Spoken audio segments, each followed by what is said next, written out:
DJ Makisig, ano po ang maisasuggest mong pangalan ng kambal na anak? Ito magka-match, di ba? Na pangaran ang magayon sa kambal. Halimbawa, si Saro ngaya si Rules. Tapos ang Saro, si Regulation.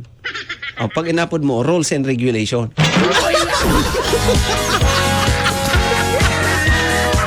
Kung kambal talaga ang aki, mga pangaranan mo ang Saro, Sim 1. Saro, Sim 2. Pwede man da ipangaral sa kambal, do's and don'ts. Aangguta na kamo kang padi kaya kung papabunyagan nindo. O, Mrs., ano ang ngaran kan sa imong kambal na aki? Sabi mo, Father, ang pangaran po kang kambal kong aki, ano po, pros and cons.